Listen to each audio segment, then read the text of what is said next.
I want to ask you about something that you touched on just a minute ago about Hmm. insomnia, because that's something that I suffer with, and that's something that Just get a good night's sleep. yeah, no problem, Mhm. right? Yeah. But I wonder if you could like expound upon this idea of world building. What did you mean by world building? Okay. So people think that the only way to relax is to attempt to clear your mind. The thought is the way to relax is just kind of turn your brain off and let yourself kind of just go into that void. For some of us, that doesn't work. But if you're laying in bed and you start imagining that you're in an Avengers movie and you world build that, you world build all of the other heroes that are there with you.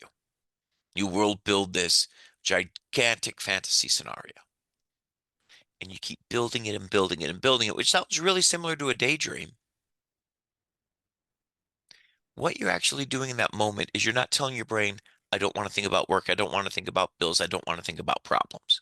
Because as soon as you say, I don't want to think about something, it's all you're thinking of. But as soon as you go, I'm going to think of all of these things instead, what you're doing is you're turning down the volume on everything else so that your brain stops functioning on that level of discomfort, anxiety. Instead of your mind focusing on that, your mind is focusing on this ridiculous world you're building to the point of where it eventually just can't think of other stuff.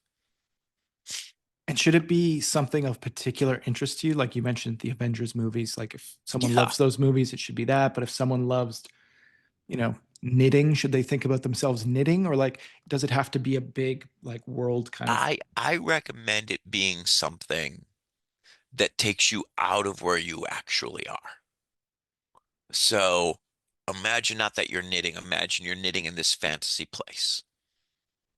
This, come up with a like pre-dream about knitting, in the hills of France or Ireland and who you're going to meet there and what's going to be around there. I don't recommend fantasizing about being in a restaurant Makes you because, hungry? yeah, and that'll get you out of bed for the wrong reasons. That's funny. I'm definitely going to try that. I think that's a interesting way to cure insomnia that I've never heard before. So definitely worth a shot. It can help.